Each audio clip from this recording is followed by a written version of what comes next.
Revenons sur les questions d'antisémitisme. J'ai assisté hier à une soirée autour d'un livre qui vient de sortir sur l'affaire Halimi, Sarah Halimi, par une journaliste d'actualité juive, dont j'ai oublié le nom. Et il apparaît clairement que deux problèmes se posent. Premier problème, on finit par dire que l'antisémitisme est insupportable quand il aboutit à l'assassinat. Comme si c'était la ligne rouge, l'assassinat. C'est aberrant. Alors on fait ça, cette façon de déplacer la ligne rouge en disant « Tant que vous ne tuez pas des juifs, ça va, vous pouvez dire ce que vous voulez du moment que vous ne les tuez pas. » C'est un scandale de dire une chose pareille. Et je comprends que le CRIF ait réagi négativement à tout cela.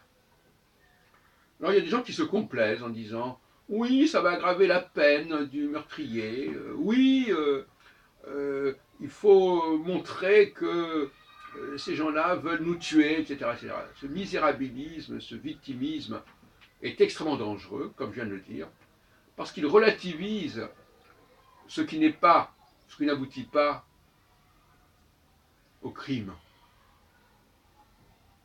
Tout comme la Shoah, quelque part, a relativisé aussi ce qui n'aboutit pas à l'extermination des Juifs.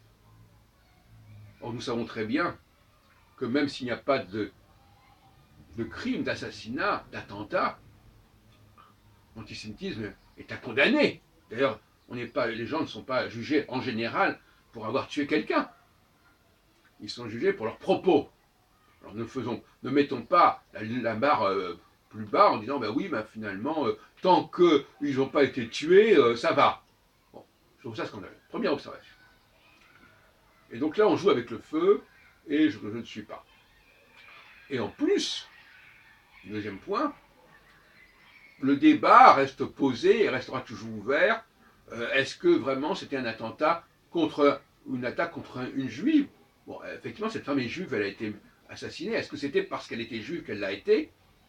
Ça reste à prouver. Et donc ça va être toujours l'objet, on va dire, ah oui, d'ailleurs j'ai eu une interview à ce sujet, ah oui, mais alors finalement, oui, les juifs inventent des choses, dès que quelqu'un est juif, ils en parlent, ils en mettent ça en lumière, ils disent que cette femme a été tuée parce qu'elle était juive. Peut-être pas.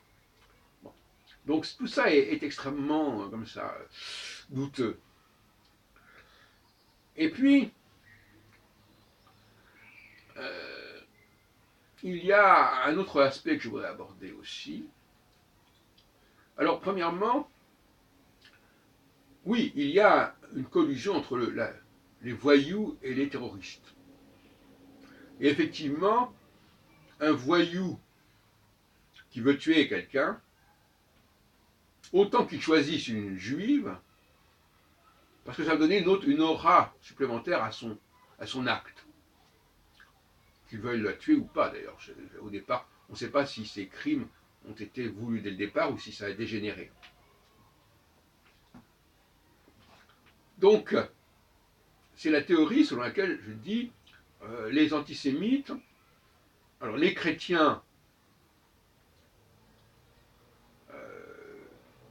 alors il y a des voyous chrétiens qui vont mettre ça sous le compte du déicide et des juifs qui ont péché, etc., pour donner une autre aura à leurs actes criminels,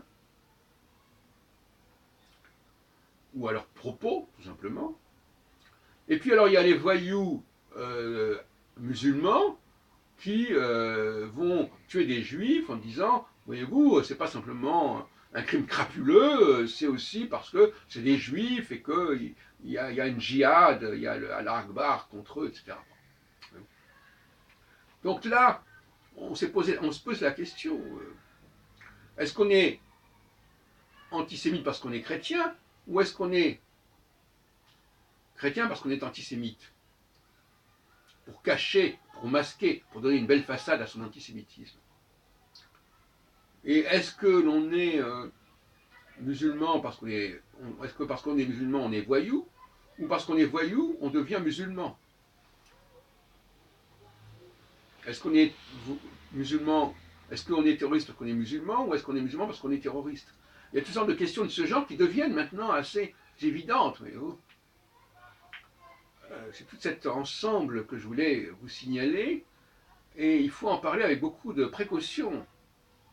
Et moi, je pense qu'il faut garder raison et être dans la retenue pour parler de crimes contre les juifs, car même si c'était le cas, ce ne serait pas forcément productif pour les juifs de jouer à ce petit jeu, parce que, comme je viens de le dire, ça déplace la ligne rouge, et on se dit que bon, bah, finalement, tant qu'on n'a pas tué le juif, c'est pas si grave. Alors, bon, je vous laisse réfléchir sur ce dérapage.